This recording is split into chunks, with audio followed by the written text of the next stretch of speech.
So if you've been following along for a while, you've probably seen a couple video tests with this lens on our channel. This is the 28mm f4.5 lens from Viltrox. It's a pancake style, super small, super lightweight, super minimal. I was stoked when Viltrox sent this over for review because I thought this would be the perfect companion to bring along to Europe. And after testing it for quite some time, seeing what it's capable of, I've come to a conclusion if this lens is a good fit to add into your kit. First off, I want to talk about some of its pros.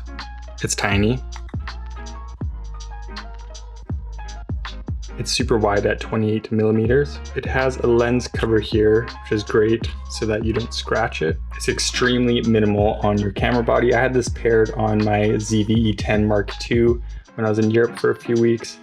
And I just loved how small and compact that setup was. I could just throw it in my pocket, didn't have to worry too much about it. Now, I was using this lens primarily for videography. So let me show you a couple examples of videos I filmed with this lens.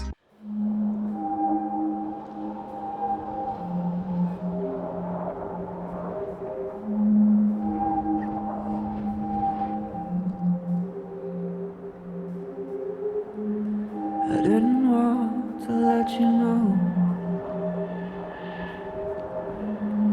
but I've been drinking again.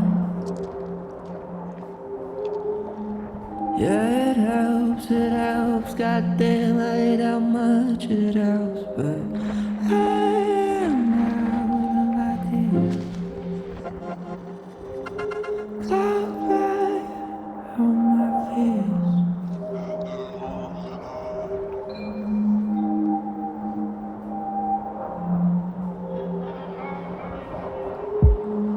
There's always one curse for another.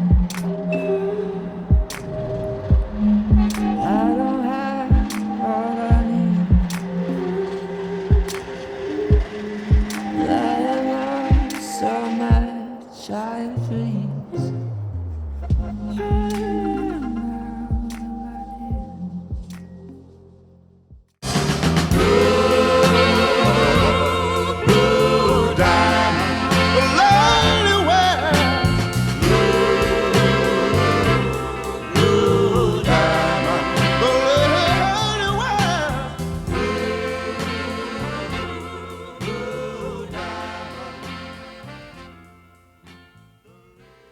Now, as you just saw, it's definitely capable of getting some nice shots, but there were some major downsides which made it difficult to film with. And when I was editing, I really noticed where this lens had some flaws. So let's talk about some of its flaws now. First of all, you cannot manual focus with this lens. It's an autofocus only lens. There's no focus ring. So this lens is locked at f4.5.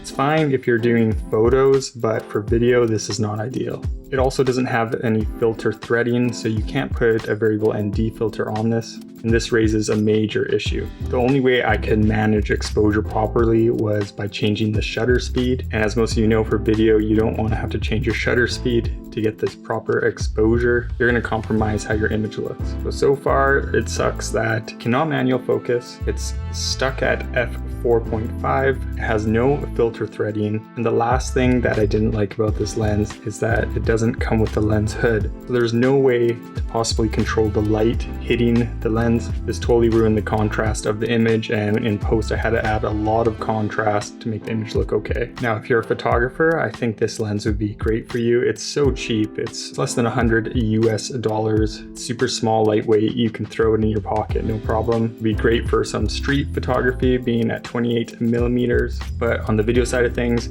I would say probably don't go for this lens. If I was to suggest another lens that would be a better fit, it would be this Viltrox 56mm f1.7 lens. Everything that the 28mm didn't have, this one does. It has that lens hood, has filter threading, has a manual focus wheel. You can change the aperture on this lens too. The only downside is that it's a bit bigger, but still, this is a tiny lens compared to a lot of other lenses that you could get. A massive thank you to Viltrox for also sending me this one over for review. This is the new white version of their 56mm that they just came out with. It's an APS-C lens, unlike the 28mm I just showed you. I'll show you guys how it looks on the FX30.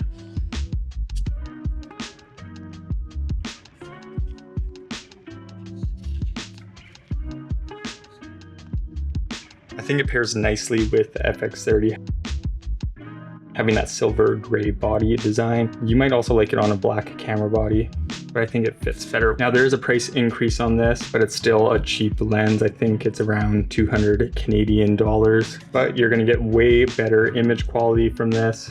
You're gonna have that flexibility with the lens hood, the filter threading, the ability to change your aperture. I would suggest if you're in between this lens or the 28mm, I would definitely go for the 56.